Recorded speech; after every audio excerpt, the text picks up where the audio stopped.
Welcome back to yet another video.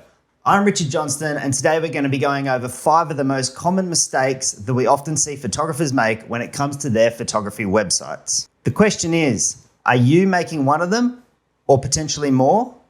God, I hope not, because that wouldn't be good. I mean, it really wouldn't be good. Look, it's not worth losing potential leads because you had your head buried in the sand. So stick around to the end and listen up as we're about to unpack each mistake one by one and how you can easily avoid them. The first mistake that we often see photographers make is that the sole objective of the photography website isn't clear. When you're in the process of creating a website, it's crucial to define its primary purpose. What is it that you want your visitors to do when they land on your website?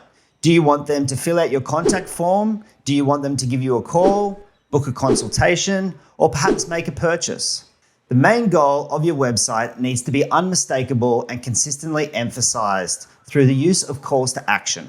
Too frequently, we land on photography websites that feature on-page links or buttons that aimlessly guide visitors around the site, but without providing clear call to actions or directions as to what the visitors should do next. Contrary to what you might assume, your visitors aren't mind readers. And unless you explicitly inform them of the steps you would like them to take next, they're unlikely to take action. When it comes to calls to action, don't just limit these to your homepage. These buttons should be strategically placed throughout the pages of your website in a natural and persuasive manner. They should stand out from the rest of your content and grab your viewers' attention. The goal is to either encourage your visitors to take the next step or have these calls to action front and center when they decide of their own accord that they're ready to proceed. So to avoid this common mistake and give your website the best chance of converting your visitors to leads, it's important that they know exactly what it is they need to do next. Your visitors will appreciate the guidance, and you will likely see a higher conversion rate as a result. The second mistake that we often see photographers make is rather obvious, but one that can so easily be forgotten, and that's forgetting to include your location, or simply placing this information in an inappropriate place on your website.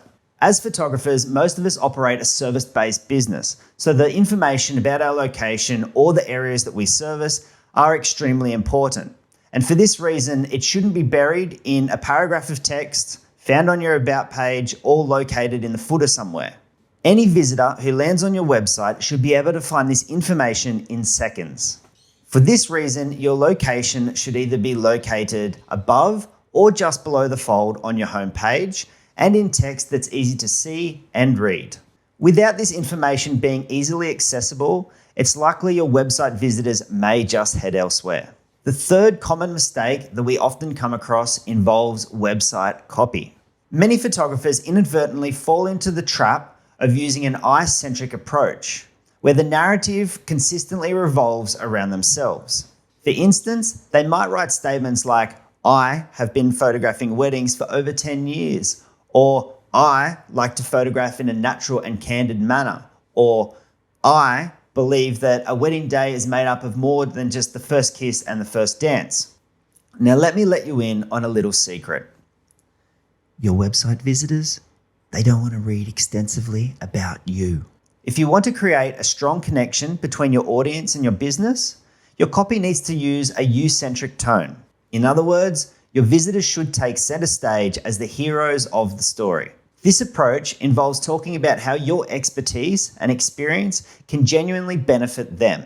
For instance, rather than using the I-centric examples that we just provided, you could rewrite these to be you-centric. For example, you can find peace of mind and comfort knowing that I bring over 10 years of expertise to your special day. Because I photograph in a natural and candid manner, you're going to get more time to spend with your friends and family on your wedding day.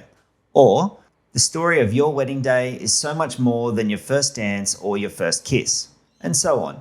Now, do you see the difference there when you take out the I words and you insert you or your words as if you're talking about them?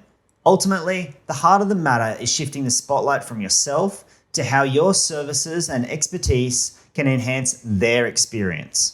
It's a subtle and powerful shift that can make a significant difference in how your visitors engage with your website and perceive your business. The fourth common mistake that we frequently see is that often not enough care is taken when curating the imagery that's going to be used on your website or on your portfolio. It's a mistake to assume, especially when starting out, that showcasing every image is essential to attracting clients, when in reality, it's quite the opposite. Ideally, you want to showcase enough imagery where your visitors can get an understanding for your work, the style that you offer, and who you typically service, but not too many where they may be overwhelmed or find reasons to head elsewhere. Just remember, when curating the images to be used on your site, your website or portfolio is only as strong as your weakest image. Now, if you find you do want to include more images to give your visitors a more in-depth look as to what the finished product could be if they chose you as their photographer, then there are places to do this, such as your blog or your portfolio. Just don't do it on your homepage. But just remember, even in these instances, it's still equally as important to exercise diligence when curating the images that are going to be included. And one last tip for this point is to make sure that you only showcase the type of work that you want to attract or pursue. For example, if you want to shoot inner city weddings, don't show pictures of country weddings. It really is that simple. Now, the fifth and final mistake that we often observe is that visitors are often left with more questions than answers after viewing a photographer's website. Your objective should be to solve their queries rather than complicate matters further. To address this, if you're just starting out, consider the common types of questions that you may typically receive. Or if you're already an established photographer, maybe review some of your email exchanges to find reoccurring questions. Once you've compiled a list of these questions, you could either create a section at the bottom of each page on your website where the relevant questions may arise, or you can establish a dedicated FAQ page for every question. Some examples of common questions that we would typically see are, how much do you charge? Do you travel for weddings? Are there any travel fees? How many images could we expect to receive? What is the booking process? Do we need to provide a shot list? And the list goes on. Don't just hold the answers to these questions back for your pricing guide or your scheduled phone call. Make sure you include them on your site. This approach allows you to swiftly answer the questions of your visitors and ensures that they have all the information they need to proceed and take the next steps.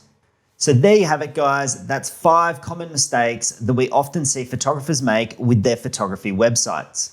If you're making some of these mistakes, do a little review of your website, fix it up and get it back on track so that you can start converting those visitors to leads. And lastly, if you want the exact strategies and advice that we use to blow up our photography business to multiple 6 figures and beyond, then head over to studioroller.com and register your interest. This way, you'll be the first to get notified when enrollments open and our signature photography course goes live. Now, don't forget, if you found value from this video, it would be greatly appreciated if you could hit that like button, maybe leave a comment, and most importantly, subscribe, as this is the sole indicator that lets us know that you guys want to see more photography education videos just like these. We'll see you in the next video. Bye.